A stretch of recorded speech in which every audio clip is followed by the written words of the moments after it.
Support for this program is provided by Roy O. Martin.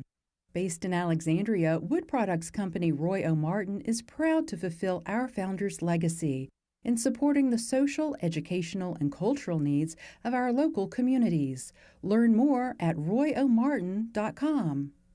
The Louisiana Lottery is proud to join LPB in honoring Louisiana Legends. Contributing over $4 billion for K-12 public education, the lottery is giving Louisiana a reason to smile. And by Willis-Knighton Health System, caring for our patients and communities for 97 years. With technologies for health and wellness, heart, cancer, orthopedics, birthing, and more. Willis-Knighton, always here. With additional support from the Doré Family Foundation Fund. And Scotty Moran.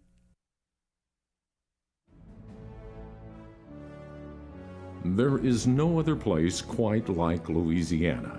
Our culture, natural landscape, cuisine, music, and way of life all make Louisiana truly unique. But those of us who call Louisiana home know it's the people who truly make our state great. For over 3 decades, LPB has sought to give those individuals who have brought a claim both to themselves and to Louisiana the distinction of Louisiana Legend. Since 1990, 144 men and women, musical virtuosos, pioneers in scientific discovery, star athletes, magnificent artists, influential public servants, esteemed business leaders, and generous philanthropists have been recognized and honored as Louisiana Legends.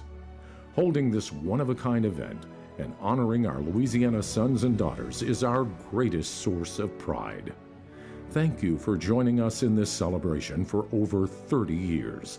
As legendary luminaries continue to shine brightly in Louisiana, LPB will be here to share their stories with you.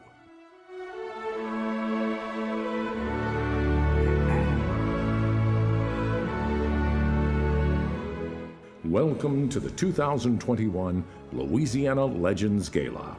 Our hosts this evening are Beth Courtney and John Dennison.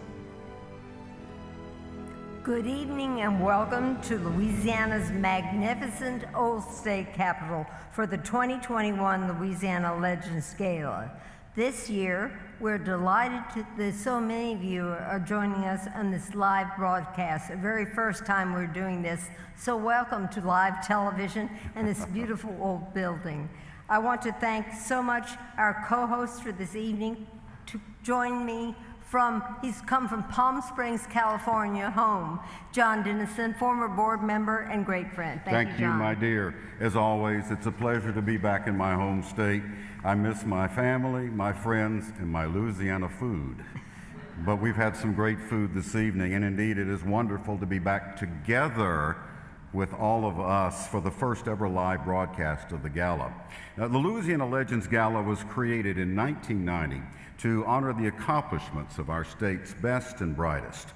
This year's honorees, well, they consist of the first woman to serve as director of the Johnson Space Center, a medical trailblazer, a dedicated public servant and Vietnam War vet, a Super Bowl champion, and a philanthropist who is steeped in family traditions. They join a prestigious list of 144 past Louisiana legends that include Academy Award winners, Grammy Award winners, star athletes, winners of the Pulitzer Prize, esteemed dignitaries, including the current United States Ambassador to the United Nations. From Baker, Louisiana. That's right. Absolutely.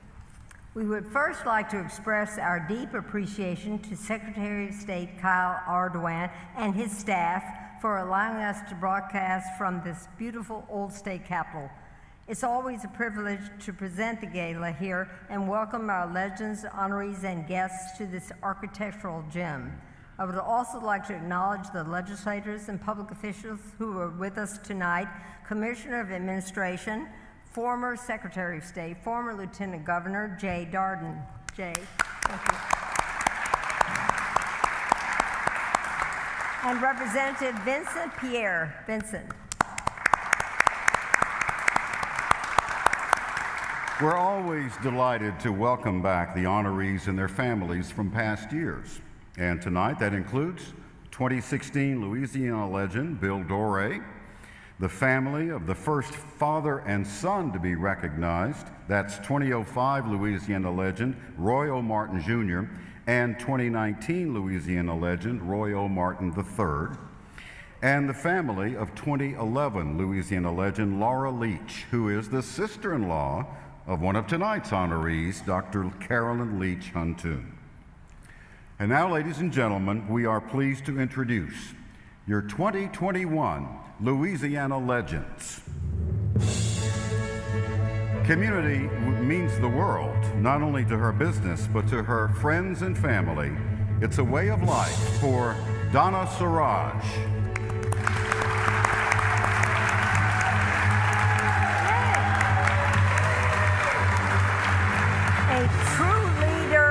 Public servant dedicated to making Louisiana a better place to live, Terry Landry. Terry.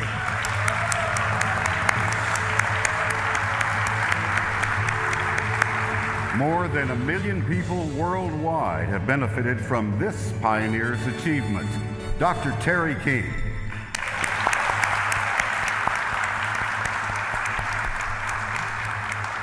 Two of our honorees could not be with us tonight. Scientist and recipient of NASA's Outstanding Leadership Award, Dr. Carolyn Leach Huntoon, and LSU and NFL great, Johnny Robinson. Ladies and gentlemen, our 2021 Louisiana Legends.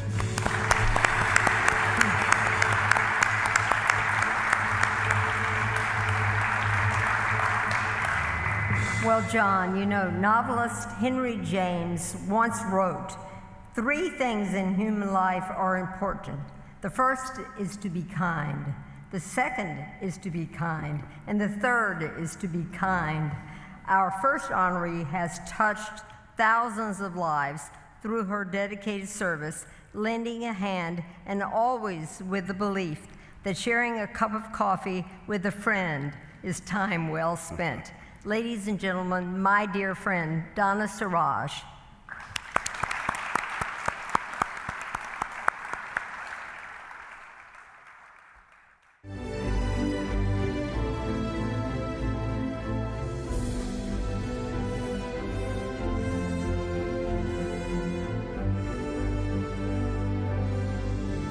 Donna Saurage is a woman of integrity, a tremendous sense of family and commitment, and she leads by example. Donna Saurage has always been someone that lifts other people around her and gives them the belief that they can make a difference in this world. In the little town of Ada, Oklahoma, a Louisiana legend was born. The baby girl's parents, Helen and Bill Bright, divorced when she was just an infant, and Donna Bright, as she was known then, went to live with her grandparents, Alpha and Everett Porter. They lived in a small shotgun house on a dirt road in the settlement of Bing, Oklahoma. Donna's first grade classroom was in a small schoolhouse that included all 12 grades. She was an only child, and she took many lessons from that experience of the hard work it takes to raise a family, to make a dollar, to make your way. The Second World War was raging, and Donna's father served in the Pacific. Her mother worked throughout the war in Tulsa. After the war, she lived for a while with her father and stepmother. She attended 2nd grade in the town of Coffeyville, Kansas. By 3rd grade, she moved to Dallas to live with her mother and stepfather, Kelly Maddox, and changed her name to Maddox. And then more moves to Amarillo, to Lake Charles, and finally to Baton Rouge. 2 weeks after settling in Baton Rouge, 15-year-old Donna met the love of her life, Norman Saurage. He was a student at University High, and she was a cheerleader at Baton Rouge High. After graduating in 1957, the couple married. Their 58-year marriage was filled with adventure. I think people may not realize how adventurous she is. You know, I loved and lived through the many stories of her travels with Norman. Absolutely adventurous. They raced their Catalina sailboat for 12 years and cruised the Gulf Coast and the classic Cape Dory for another 35 years. My mother's very competitive. You know, I grew up in a sailing family. The whole family was the crew. We'd sail on a small boat and we'd race it. When my mother got to be the skipper for this one race that we had each year, and she won every time she entered. And they loved flying. Both were licensed pilots. Donna's roles in the Baton Rouge community are varied, from general manager of the New Residence Inn to creator of retail stores for Community Coffee. She helped start a part of the company called the Community Coffee Place, and it was really the precursor to today's coffee houses. It was a coffee house before there were coffee houses. But closest to her heart has been her involvement with more than 50 nonprofits, meeting the needs of people in Baton Rouge and throughout the state. Donna really paved the way for women, in my opinion, not only in community, but also in a professional way. She got involved with boards and community activities back when maybe women's voices weren't heard so much. She is a woman who leads by action, not just words.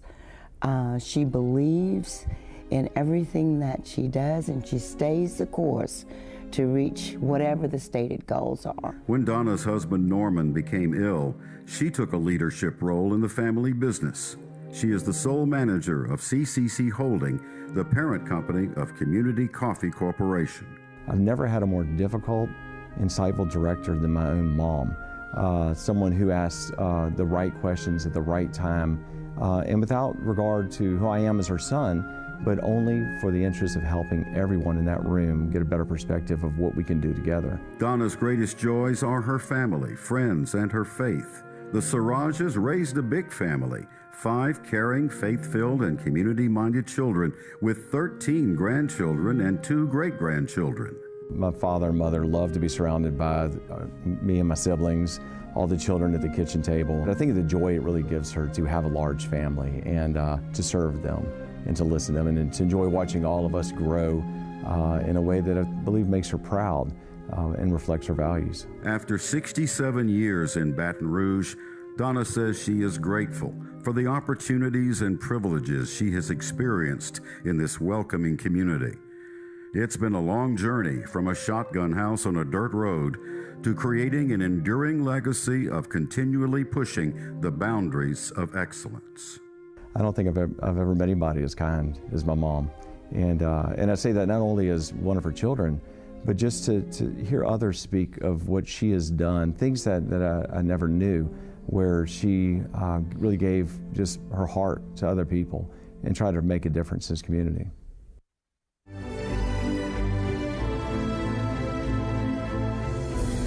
Ladies and gentlemen, Donna Saurage.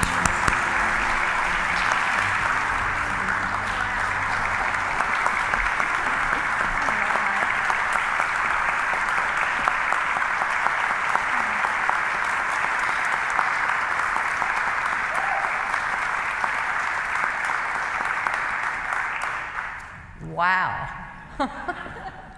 Thank you, Friends of Louisiana Public Broadcasting, for this beautiful evening. And oh my goodness, that video is so touching. It's hard to believe that a country girl from Oklahoma would be named a Louisiana legend. But honestly, when I moved to Louisiana when I was 15 years old, I fell in love with this state. I fell in love with the culture and the food and the coffee and just the joie de vivre of the people here. I knew that this was home and this was the state that I wanted to live in. And I'm so glad that we came here. Of course, I did fall in love with Norman, and he was always my encourager, my supporter, my cheerleader in everything I wanted to do. He never tried to hold me back. He wouldn't dare try. And he never complained about the long hours that I did spend trying to make life a little better for the citizens in Louisiana. So tonight I want to say a few familiar words that were written by Larry Henley. And I think that these are words that any of the honorees could say to someone who helped them along the way. You were content to let me shine. You always walked a step behind. You were my hero. You were my hero. Did I ever tell you, though, that you were my hero? You were everything that I wished to be. I could fly higher than an eagle, for you were the wind beneath my wings. It may have appeared to go unnoticed, but I've got it all here in my heart. I want you to know I know the truth. Of course I do. I would be nothing without you. Thank you, Norman. Thank you, LPB.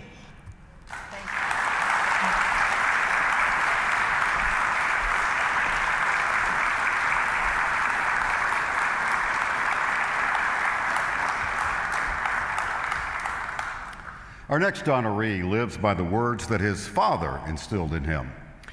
Be a gentleman when you win, be a man when you lose, bring out the best in others, have faith in the Lord, and always respect your mother. Now, he never dreamed he could become a professional football player, but our next honoree was the 3rd overall pick in the 1960 NFL Draft, and later was inducted into the 2019 NFL Hall of Fame. Ladies and gentlemen, Johnny Robinson.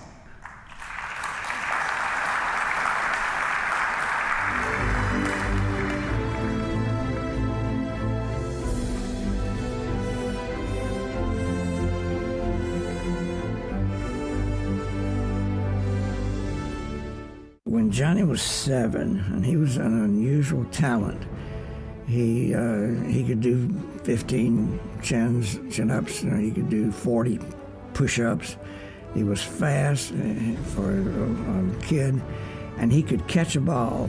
But the LSU football players, when they were going to the dining hall, would throw passes to him, and he could catch a pass running full speed 40 yards away and never miss one. I was about 10 or 12, I guess, and I saw this boy playing tackle football with a cast on his leg. And I said, how tough can this kid be? And then somebody said, well, that's Johnny Robinson.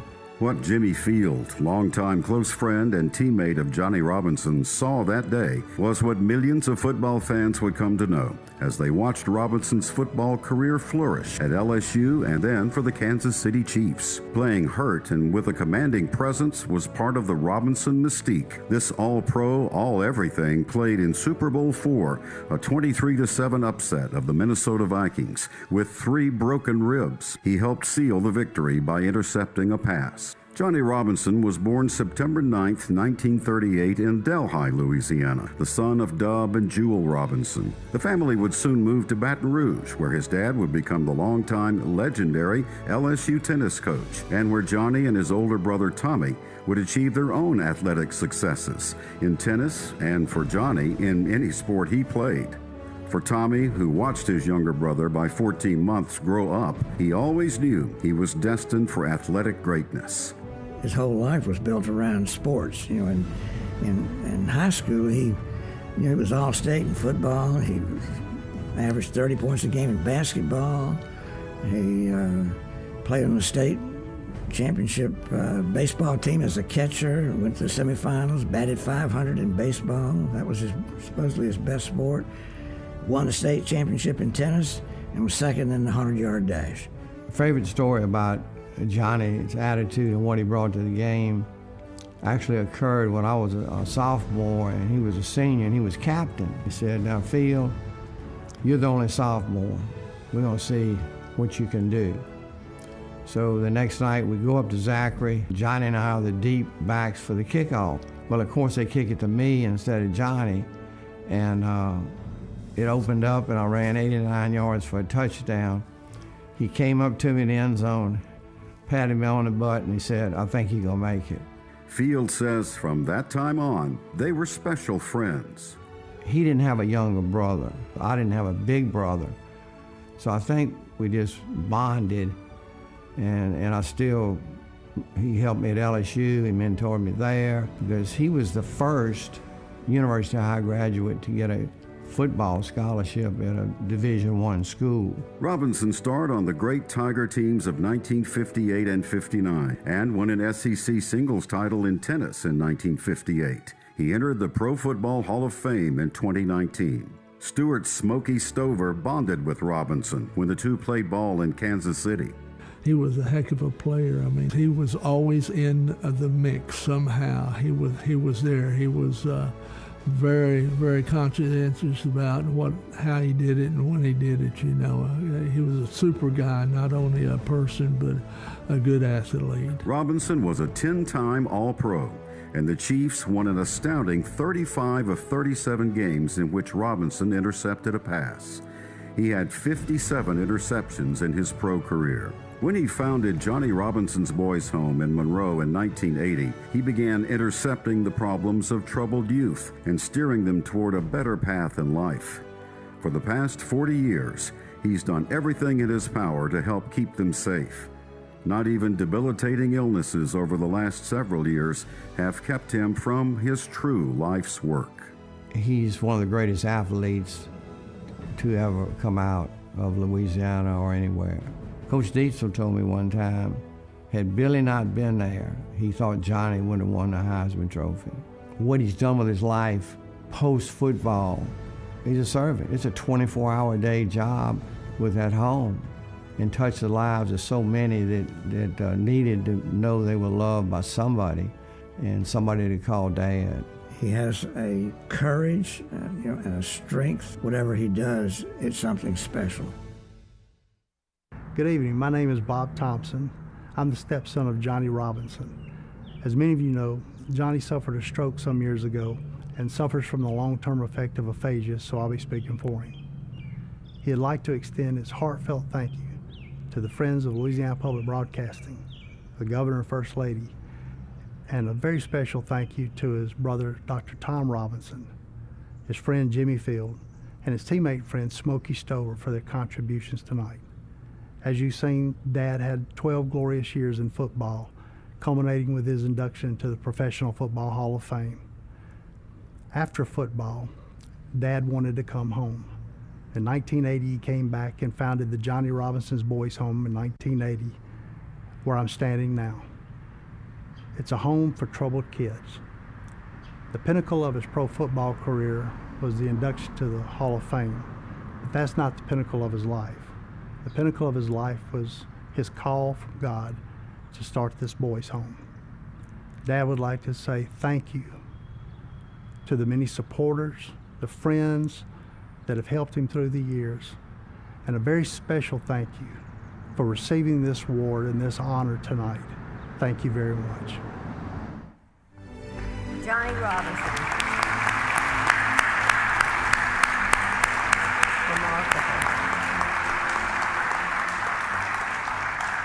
What a remarkable gentleman. We hope you're watching, Johnny. At an early age, our next honoree felt a call to public service. The guiding principle of protecting and helping others has always been his focus throughout his distinguished military, law enforcement, and political careers. The ability to serve others has been one of his greatest honors. Ladies and gentlemen, Terry Landry. Terry.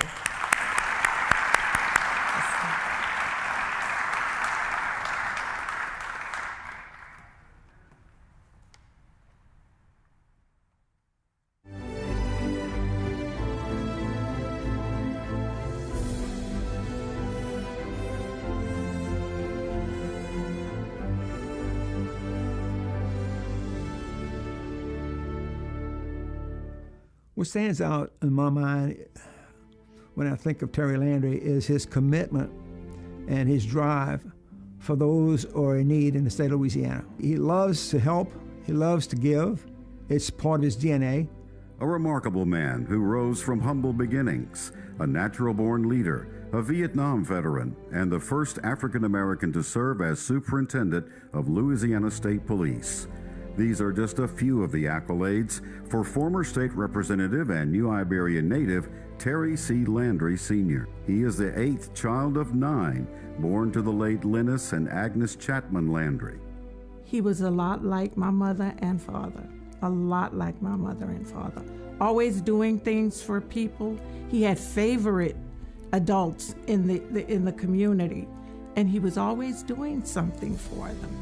As a young boy, Terry often played the game of cops and robbers with his friends. Terry always liked that game, but Terry was always the cop. The others were the robbers. He brought them for justice. That's one thing, right and wrong. I've always seen that in him. I can remember in high school, that was during the beginning of integration. The principal would go to get him to come and help him to solve some of the problems between the races, really. After graduating from New Iberia Senior High, Terry joined the Army and served honorably for 3 years before returning home. He became an officer with the local police department before leaving to work for Shell Oil Company.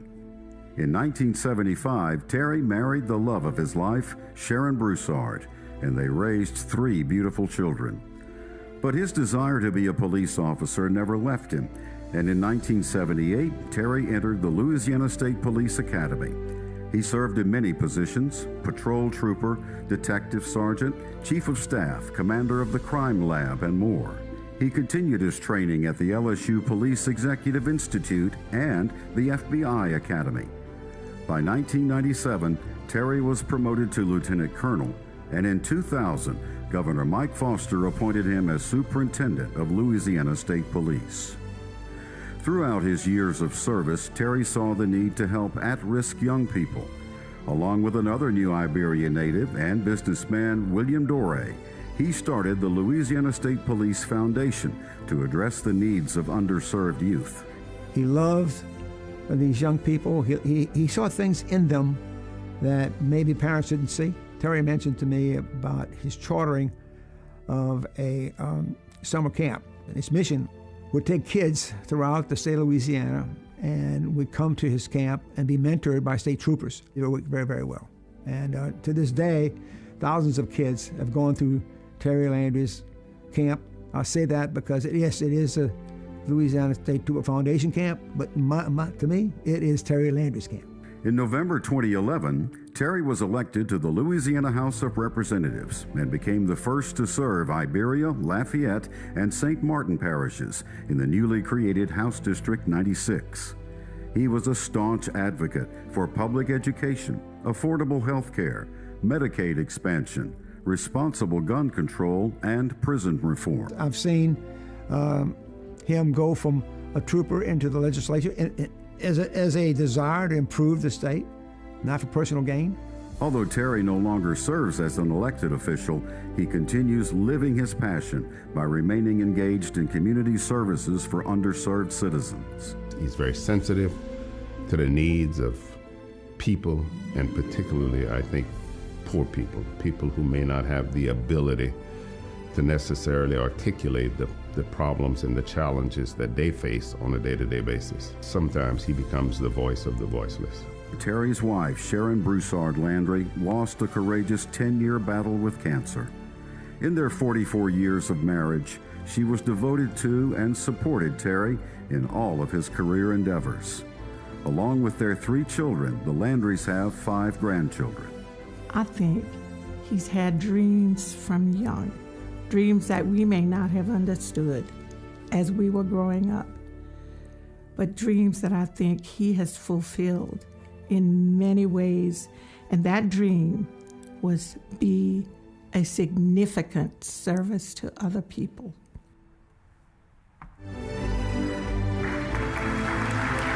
Our legend, Terry Landry. Terry.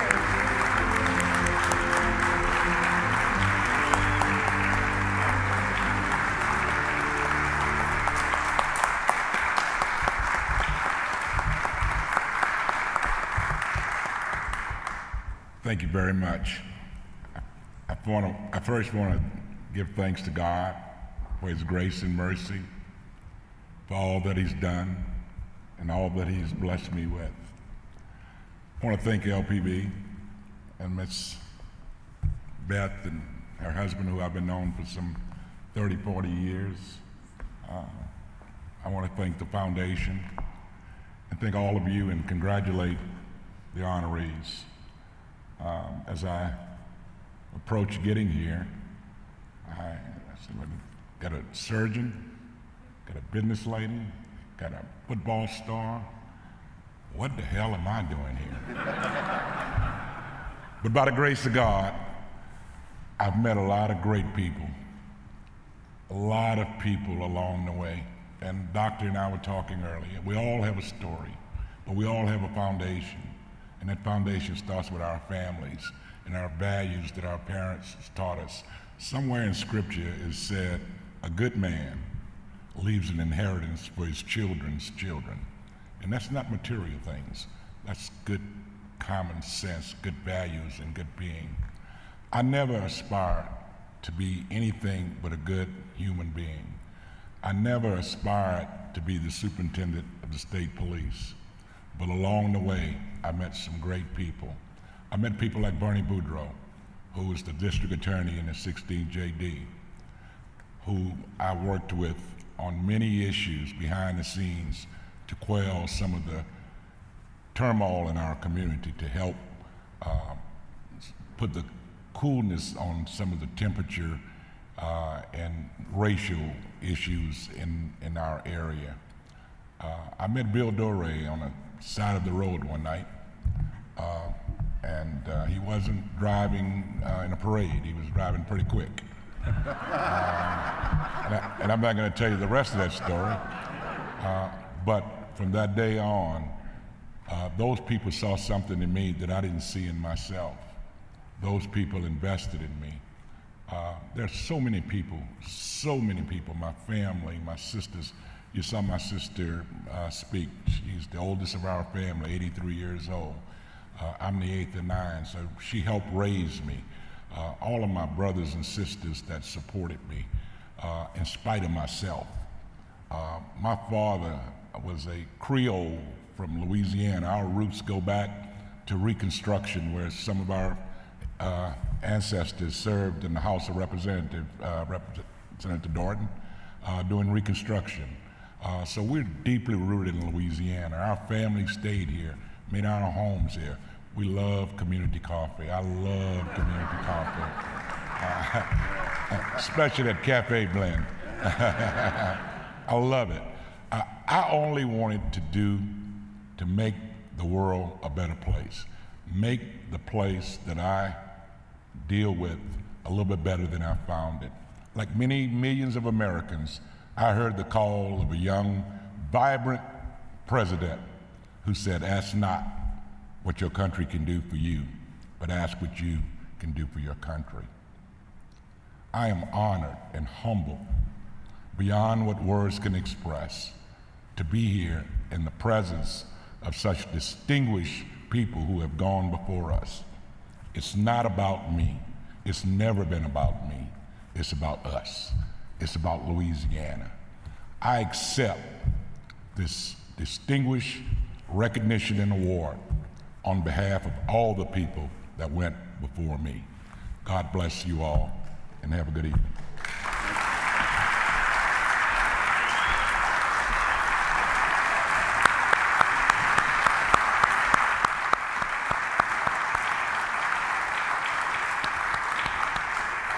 It's an honor to meet you tonight, and I'm glad you weren't in my troop, because I have a feeling we would have met a long time ago. Well, history was made when our next honoree was named director of the Johnson Space Center in Houston. Considered one of the foremost scientists in the United States in space metabolism and biochemistry, she was awarded the Exceptional Scientific Achievement Medal from NASA, and her research resulted in the required confidence that's necessary to commit astronauts to the long-duration space flights. Ladies and gentlemen, Dr. Carolyn Leach Huntoon.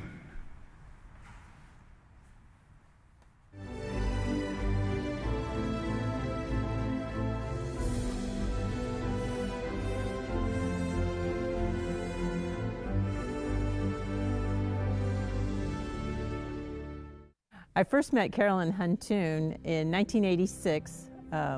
It was the year I first started working at NASA as a postdoctoral fellow. Her research in the neuroendocrine system in space was incredibly important. It was groundbreaking research that helped us understand how the body and the systems are changing when they go into space. Considered one of the foremost scientists in the United States, Carolyn Leach Huntoon made history in 1994 as the first woman director of NASA's Johnson Space Center in Houston. She played an essential role in leading an organization that carried out some of what are arguably the greatest scientific and engineering feats that human beings have ever been organized to carry out together. Carolyn grew up in the small central Louisiana town of Leesville. Her parents were Lucille Godwin Leach and Anthony Claude Leach. She was the youngest of 6 siblings, and it was taught to her from an early age that they were responsible for her and she was responsible for them. She graduated in 1958 from Leesville High School and attended Northwestern State University in Natchitoches, majoring in biology and medical technology. It was while pursuing a Master of Science and doctorate degree at Baylor College of Medicine that she met one of the principal investigators for the Gemini spacecraft medical experiments. It was a connection that led to her working at NASA. As a pioneer in human life science research, Huntoon created and supervised projects in the Apollo, Skylab, and Space Shuttle programs. And it wasn't long before she became involved in recruiting women for the space programs. So my mom continued to mentor the women who joined the astronaut class. On the next street over from my house is where Sally Ride lived. She'd often come by our house. This was even before Sally was selected as America's first woman in space. Seeing a young astronaut who was really needing mentorship, and that she came to my mom and my mom was able to help her. Carolyn, I think, is a trendsetter that has enabled a lot of women to really do a lot more. As a rising star through the ranks of NASA, she was recognized internationally as a leader on issues of aerospace medicine and worked in collaboration with the Soviet space program. This was at a time when relations between the U.S. and the USSR were not good.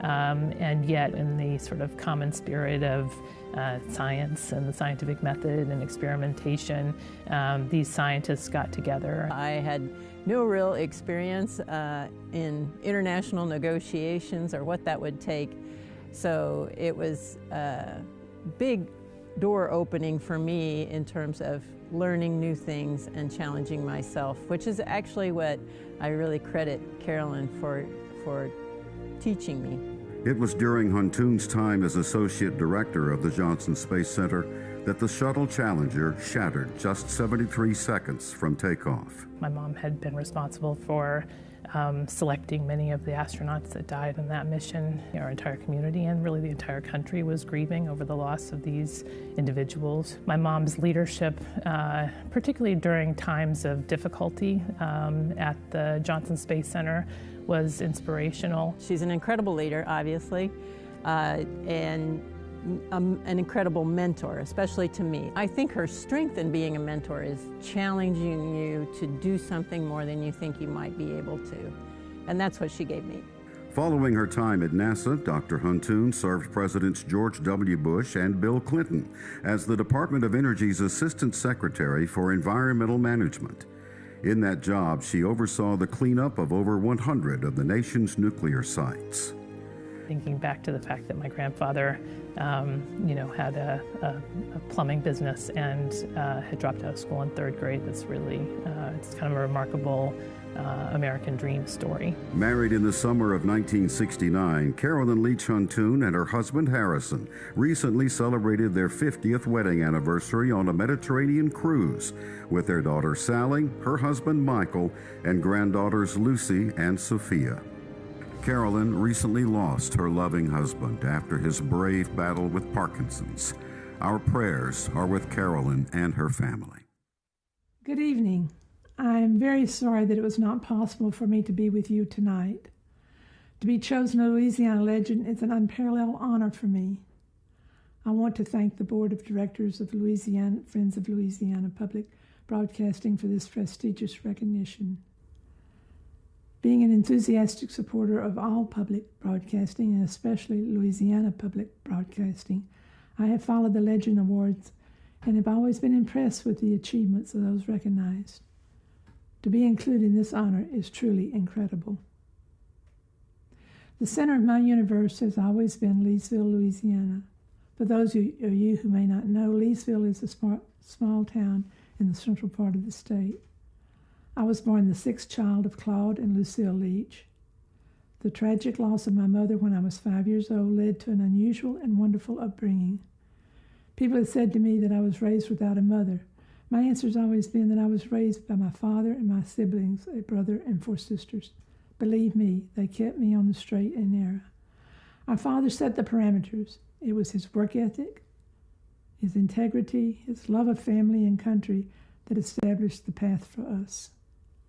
The family became more complete with the addition of a marvelous sister-in-law and 4 delightful brothers-in-law. These 5 people added personalities, intellect, and much love to our family. After I started work at NASA, I added to the clan when I married Harrison, my husband of 51 years. Of course, we were married in Leesville, and because he was the first member of our family not from the South, he has had to teach our family a lot. Our daughter Sally Ann was born and grew up in Houston. She, her dad, and I spent as much time as we could in Louisiana with friends and family. She grew up as close to her cousins as siblings. Following college and medical school, she moved to Boston and married Michael Vitale. They have blessed us with 2 marvelous granddaughters, Lucia Catherine and Sophia Carolyn. These wonderful girls have shown me what it really is important in life. My education in Leesville and Northwestern gave me the foundation for all future endeavors. My wonderful teachers taught me to love learning. My friends were as close as family. And yes, we still have the class reunions for the class of '58. My last year of college was spent at Ochsner Foundation Hospital in New Orleans, where I completed the medical technology program. This year solidified my interest in biomedicine, not to mention the love of New Orleans. It remains my city in the world. After studying human physiology and biochemistry at Baylor College of Medicine, I started my adventure at NASA in Houston. For the next 30 years, I had a wonderful time. Starting as a bench scientist, I worked at every level at the Johnson Space Center before becoming the center director. Managing thousands of civil servants and contractor engineers and scientists to conduct space shuttle missions and to design and build a space station was tremendously challenging and exciting. The management of a large workforce of scientists and engineers led me from NASA to the Department of Energy as Assistant Secretary for Environmental Management. I again managed on a national level the large workforce responsible for stabilizing and cleaning up nuclear waste, which had been left at sites across our nation. Now that I've retired from the federal government, I'm enjoying spending time with my family, speaking about my work, mentoring young women and men interested in pursuing careers in science and engineering, and exposing my New England friends to gumbo, dirty rice, jambalaya, and etouffee. The real challenge is finding shrimp, crawfish, and andouille sausage in Rhode Island. Right now, one of my favorite things to do is to reply to New Englanders when they say, and they always do, "You're not from here," and I say, "No, I'm from Louisiana."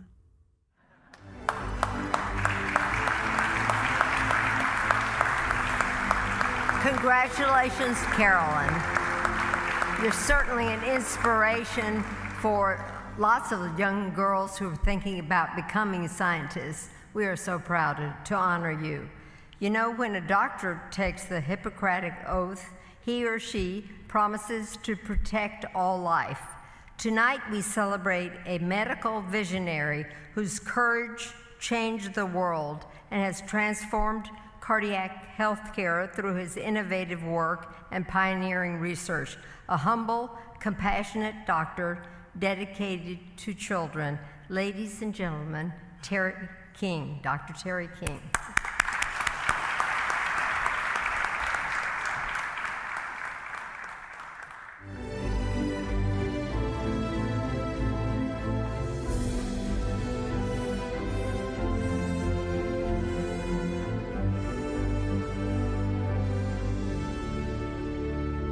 On his many visits to an uncle in Shreveport, Terry King, a young country boy raised in the Texas flatlands, fell in love with the lush rolling hills of North Louisiana. Terry and his brother Richard grew up on a ranch in Texas. Their parents, Marjorie and Dean King, valued hard work and taught their sons to appreciate a job well done. Terry played summer baseball and was a member of the track team at his high school, where teachers voted him outstanding senior boy. While pursuing a Master of Arts degree at the University of Texas, he decided to enter the university's medical school, and in only 2 years and 9 months he obtained a medical degree. He completed his postgraduate work in pediatrics and pediatric cardiology at Duke University. During his time as an Air Force major, Terry's skills as a practitioner and in the cath lab were refined. Although no one agreed with him, he felt he could close holes in the heart with a catheter rather than performing open heart surgery. In 1972, Dr. King left the Air Force, joined the Ochsner Clinic, and worked with 3 incredible surgeons, Drs. Alton and John Ochsner and Dr. Noel Mills. It was Dr. Mills, a cardiovascular surgeon, who agreed that closing holes without surgery was possible, and the two invented the King-Mills cardiac umbrella. In 1975, Dr. King was the first person in the world to successfully close an atrial septal defect in a human.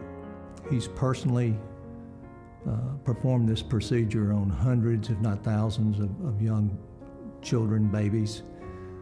That technique has been used worldwide, so multiply that, and I don't know what kind of numbers you have, but it's going to be in the thousands and tens of thousands. He spent a lot of time at the hospital taking care of very sick kids. We were just in awe of what things he would tell us he would be doing at times.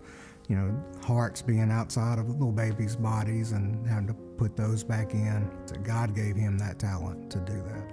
I met Dr. King in about 1972 when our oldest daughter was an infant, and we were referred to him because she had a hole in her heart. He told us that it would have to be fixed, but we had to wait until she was 5 years old to be able to do the surgery and close it. It took me a little while to process what he had said, and I realized that he had carried us through those first few hours so well and able to make us feel comfortable with what we had facing us. Terry has dedicated his life to taking care of children and educating others to do so, and he has always cared for the less fortunate in the state. My father likes to take care of people, so he's always willing to help. And every time somebody needs money for medicine, he's always pulling money out and giving that to them. He's just a kind person, and his philosophy of life is just try to treat everybody like you'd want to be treated. Terry moved to North Louisiana in 1978 and opened the Neonatal Intensive Care Unit at St. Francis Medical Center. Next came the Catheterization Lab and Pediatric Intensive Care Unit. Keeping families with sick children close together was important to Terry. He and Alex George and Steve Ronstrom started Ronald McDonald House, and to this day, that was back in the 70s. And to this day, people can take advantage of having a place to be close to the hospital. And while maintaining his practice in North Louisiana, he spent 7 years building the West Jefferson Medical Center. And he is also an entrepreneur. In 1978, he started Kingsland Ranch in West Ouachita Parish, which, with the help of his sons, has grown to an 850-acre cattle ranch. Terry's contributions economically with his entrepreneurial, his restaurant business, his ranch business, other businesses that he's involved in, pretty astounding for someone who has a tremendously full medical schedule. Terry and his wife Nancy have 5 wonderful children and 15 picture-perfect grandchildren. They can often be found fishing off a dock at Lake Claiborne. I love my father. He's worked so hard. He's always thinking about how he can make things better for everybody around him. Just tickled to death to be a son.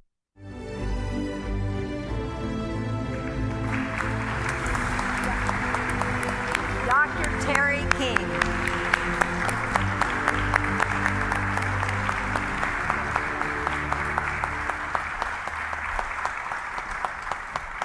My goodness, for a country boy, this has been quite an experience. And I don't often eat that well either. So I won't come back if that's all right.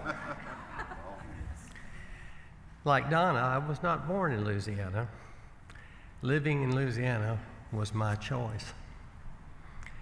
There are many reasons that I love this state, and I can make a 2-hour program just telling you about it, but we'll defer that for now. Suffice it to say, could it be the beautiful terrain, the green rolling hills, the fertile alluvial soil, the beautiful lakes and rivers, or even the natural springs that produce pristine water? But that's not what it is. Could it also be the abundant wildlife that created our nickname, Sportsman's Paradise? Or could it be the 4 seasons, especially spring and fall, that are so beautifully orchestrated every year in Louisiana? But that's not it either. You might even guess that it's the mystique of our cities and bayous, or that Louisiana is the home of the best food in the world, which you experienced tonight. And you would be close to being correct. Louisiana is all of those things. But there's one profound reason that I love Louisiana. The most awesome thing about Louisiana is the people. I've traveled this state from corner to corner, and I dare say that I've probably cared for children in every parish of this state. And I've always believed, I truly believe, the greatest responsibility you can give another person is the care of your child. So to each and every parent that trusted me and our colleagues with the most precious gift from God, I say thank you. There's no doubt in my mind that people are Louisiana's greatest asset. And I know, and I'm freely acknowledged, that all of my talents are a gift from God. And I know that God has placed me in the place I'm supposed to be. It was Noel Mills that truly believed that the cardiac umbrellas could be done. Nobody in the world believed that, but one doctor and me. It was John Ochsner, an AO senior, and many others at the Ochsner Clinic that supported our pioneering efforts to find a better way to repair congenital heart disease, which now is an outpatient procedure. It's the people that make a hospital. And I've been privileged to know and work with some of the finest doctors that medicine has to offer. Patients are cared for by many individuals who work behind the scenes on every shift, every department, and every capacity, and each has helped bring me to this evening. It is befitting that I am honored to stand here today on National Nurses Day. And I say thank you to the incredible individuals that have chosen nursing as their calling. Your knowledge, your dedication, your intuition, and the passion for your profession has made a profound difference in the lives of so many people. It takes all of us. We've been trusted by so many, and all of us are important. So this honor today is for you all. And I thank every single one of you who have been a part of my medical journey. I'm just a country doctor, but I was smart enough to surround myself with very talented people. I've also been blessed to participate in many industries in this state, and each has its own special place in my heart with its own special people. And I hold dear the many friends that have stood by me, given me wise counsel, and have sponsored me and supported me and assisted me and loved me through my life. And I'm glad that my family and my extended family live in Louisiana. I love you dearly, and I cherish our time together. I'm happy that my children have stayed in Louisiana, and I'm also grateful that my grandchildren are being raised in sportsman's paradise. Louisiana is our home. I would be remiss if I didn't talk about the most important person. Nancy, you are my friend, my mate, my loving wife, and you're the one that keeps the circle going and keeps everything in line that it doesn't fall off. So my thanks to you and everyone at Louisiana Public Broadcasting for this recognition and this wonderful evening. I am humbled to be on this stage and in the presence of you all, and I cherish the association with others that have been so honored. Thanks to you, all the people across my life that have made this happen. As I said in the beginning, I chose Louisiana, and it turns out this was the best choice that I could have ever made in my life. May God bless you and keep you. Thank you.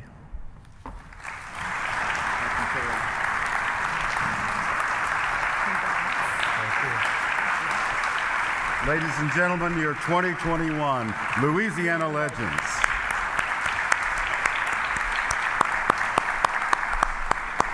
I'd now like to call on Commissioner of Administration Jay Darden for a special presentation. Jay,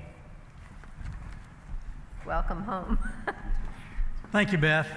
What an inspirational evening. It never fails when Louisiana Legends Gala rolls around every year in this building, a building that is, someone once said, is a place of great men, magnificent gestures, political intrigue, and war.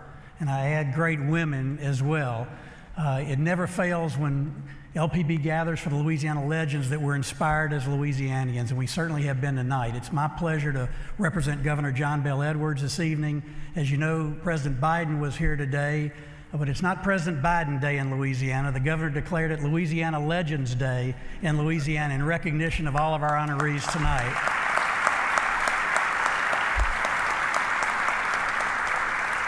And I know, were he here, and I know all of you feel the same way, the common thread that ran through the stories we heard tonight were a love of Louisiana and a love of family, and that's what Louisiana is all about, rooted in family and rooted in the great fertile soil that makes Louisiana so special. So on behalf of the state of Louisiana, congratulations to all our honorees. Thanks to LPB for the great work that they do, and to all of you, you make us proud. Thank you.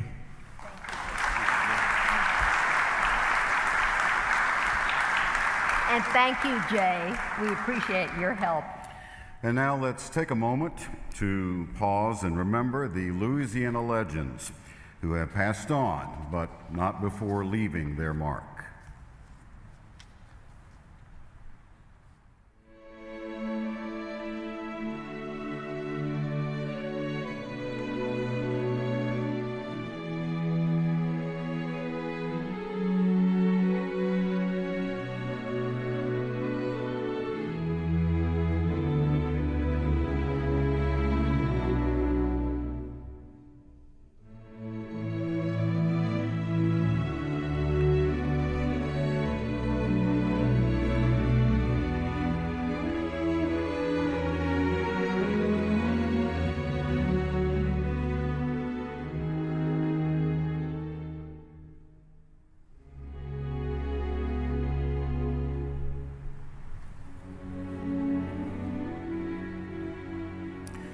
These incredible individuals will never be forgotten because of who they were and what they meant to Louisiana.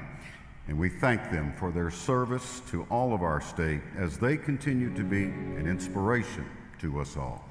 On behalf of everyone at Louisiana Public Broadcasting, I'd like to say how proud we are to have been part of the state's history for more than 45 years.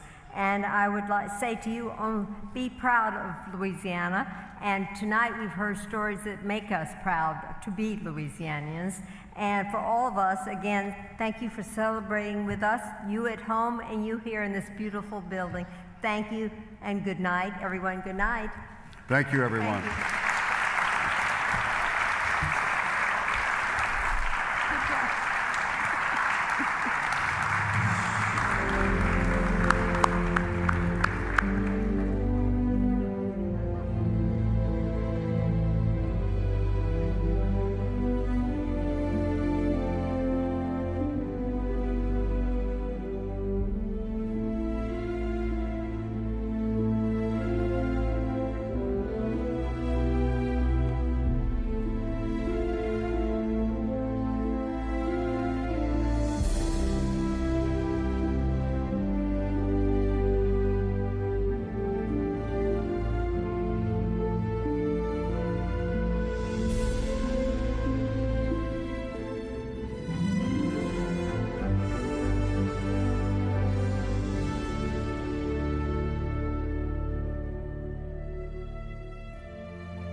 The Louisiana Legends Gala auction is an online event this year. Go to auction.lpb.org and browse through selections that are sure to catch your eye. Whether you're looking for stunning artwork by Louisiana artists to add to your collection, rare limited edition bourbon, or unique travel destinations to enjoy with family and friends, remember that with each bid, you're making a choice to support LPB.